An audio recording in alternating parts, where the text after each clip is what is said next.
Intro, 5 American cars that redefine design. Now, a car, it's more than just steel, glass, rubber. It's a statement. A rolling piece of sculpture that tells a story about the time it was born in and the people who dreamed it into being.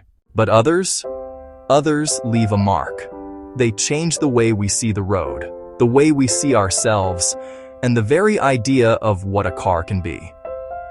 These are the designs that break the mold, the ones that echo through the years. Today, we're going to take a journey. It's a road trip through time, looking at 5 machines that didn't just follow the trends, they set them. We'll explore how each one became a milestone, a turning point in the long and winding story of American automotive design. It's a story about bold ideas, about taking chances, about the kind of beauty. It's about connecting the dreams of the past with the possibilities of the future, from the rumble of Detroit muscle to the silent hum of an electric revolution. These cars are more than just transportation. They are monuments to ingenuity, canvases for artists, and symbols of an ever-changing American landscape. They show us where we've been, and in their lines, their curves, and even their sharpest angles, they give us a glimpse of where we might be headed. Chapter 1. In the early 1960s, America was restless, full of youthful energy. The country was changing, and the cars on the road were about to change with it. Out of this new spirit, a new kind of car was born. Not a lumbering family sedan or an expensive European sports car. This was something different, something for everyone. They called it the Mustang. It wasn't just a car, it was an idea made real, style and performance without a high price tag. An invitation to the open road for a new generation. The genius of the Mustang was in its simplicity. Lee Iacocca and his team understood what people wanted. They gave it a long, powerful hood and a short, tidy rear deck. A silhouette that spoke of speed and grace, new and timeless. Clean, confident, undeniably athletic. And run it did, into the heart of American culture. It was in movies, on posters and suburban driveways, and in city diner parking lots. A symbol of freedom, youth, and uniquely American cool. Not just a car you owned, a part of who you were. It captured the optimism of the era. The right car at exactly the right time. That long hood, short deck language became the blueprint for American performance. Its ghost lives in countless cars that followed. The Mustang made design a cultural event. It set a standard, a lineage of pony cars and muscle cars tracing back to 1965. Chapter 2. Sometimes a design comes along that is so audacious, so otherworldly, it seems to have arrived from another planet. Or maybe from the deep ocean. In 1963, Chevrolet unveiled the second-generation Corvette, and they called it the Stingray. The name was perfect, penned by Larry Shinoda, under the watchful eye of Bill Mitchell. This car was a predator.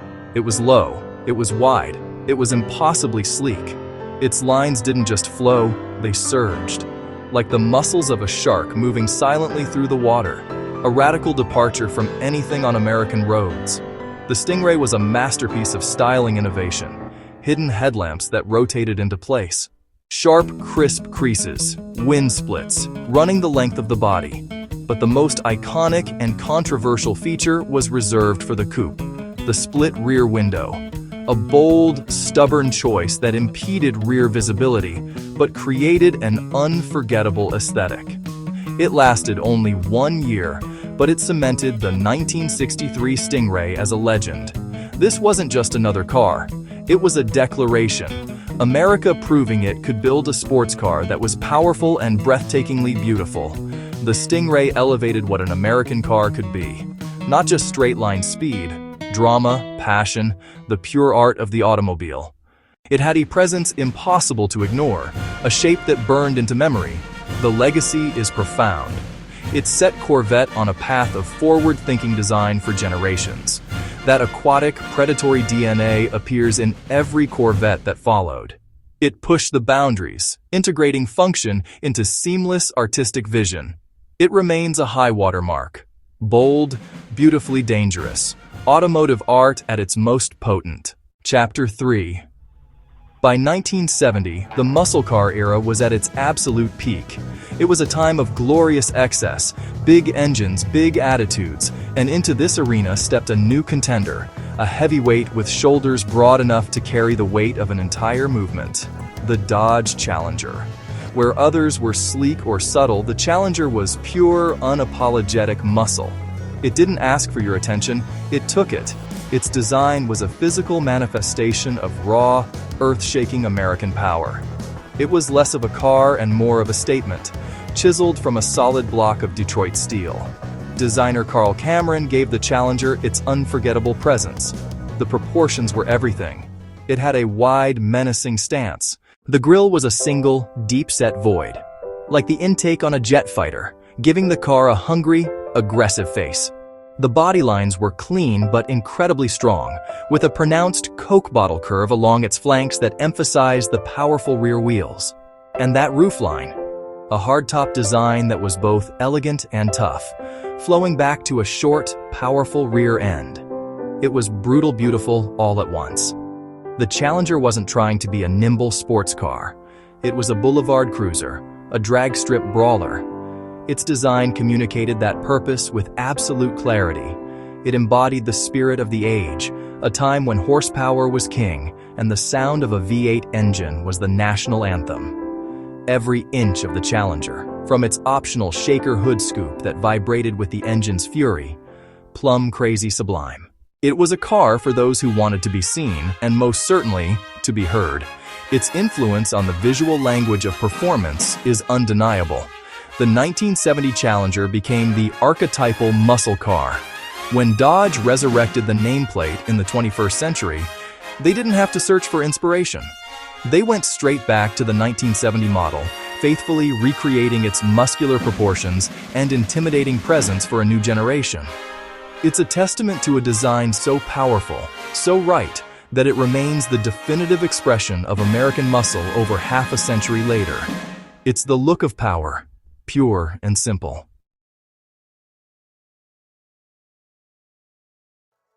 Chapter 4. For decades, the basic shape of a pickup truck has been unchanged. A box for people, a box for cargo. It's a form born of pure function. Then, in 2019, a vehicle was shown to the world that looked like it had driven straight out of a science fiction film from 1982. Reveal footage of the Cybertruck, including the window-smashing moment. It was all sharp angles, flat planes, stainless steel. It was the Tesla Cybertruck, and whether you loved it or hated it, one thing was certain: you had never ever seen anything like it. The philosophy behind the Cybertruck is one of radical honesty. Instead of stamping steel into complex curves and then painting it, Tesla chose to use an ultra-hard stainless steel exoskeleton. Close-ups, raw stainless exoskeleton, visible seams and reflections. The material itself dictated the form. It's difficult to bend into soft curves, so the design embraced the angular, the geometric. The result is a shape that is brutally utilitarian, a rolling fortress that wears its strength on the outside. This is what I am made of. This is what I do. There is no pretense, no decoration for decoration's sake. The reaction from the public was immediate and intense. Social media reaction graphics. Some saw it as a stroke of genius, a necessary shock to a stagnant industry. Others saw it as a joke, an ugly, unfinished-looking machine.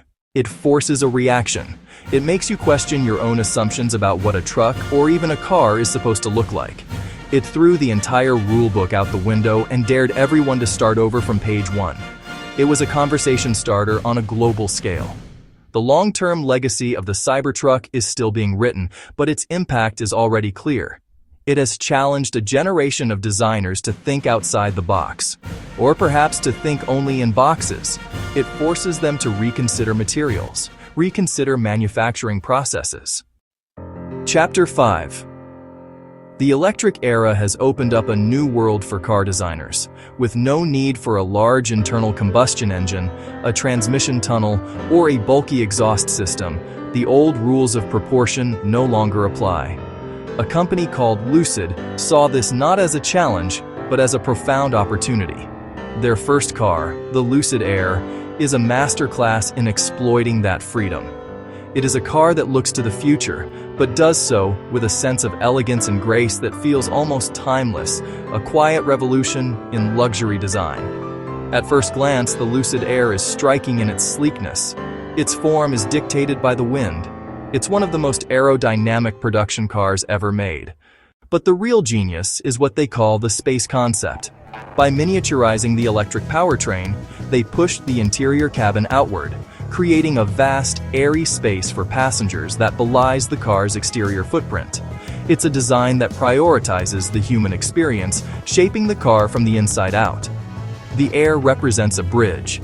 It carries the classic proportions of a grand touring sedan, a long wheelbase, a low stance, and a beautiful silhouette, but reinterprets them for an electric world. The slim, full-width micro-lens array headlights and taillights are pieces of high-tech jewelry, giving the car a distinct and sophisticated identity.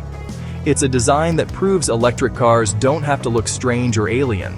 They can be beautiful in a conventional sense, while still being utterly futuristic in their engineering and philosophy. It demonstrates how efficiency and luxury can be one and the same, how aerodynamic form can lead to breathtaking beauty. It's a move away from the aggressive grilles and fake vents that have dominated car design for so long, and a move toward a calmer, more intelligent aesthetic. The Air is a statement that the future of the American luxury car isn't about being the loudest car on the block, but perhaps the smartest and the most serene. It's a breath of fresh air in every sense of the word. So there you have it. 5 cars, 5 moments in time. From the everyman sports car that gave a generation its voice, to the aquatic predator that redefined beauty. From the heavyweight champion of muscle, to the unbreakable angle that shattered all expectations. And finally, to the serene breath of fresh air pointing toward a new kind of luxury. Each one a bold choice. Each one a turning point. They are more than just machines. They are markers on the long road of American imagination. These designs tell a story about who we are, of ambition, of raw power, and of quiet intelligence. They show us that there is no single definition of American design. It's a living, breathing thing that is constantly changing, constantly challenging itself. It can be nostalgic and forward-looking all at the same time. It's a reflection of the country itself, always in motion, always reinventing, and always searching for what comes next. The road ahead is long, and we can't know for sure what shapes and forms our cars will take in the decades to come, but we can look to these 5 for a clue. And that the future is built by those who aren't afraid to draw a new line. From the muscle and sculpted classics to the radical EVs and the refined EVs, these 5 cars show how American design keeps reinventing itself.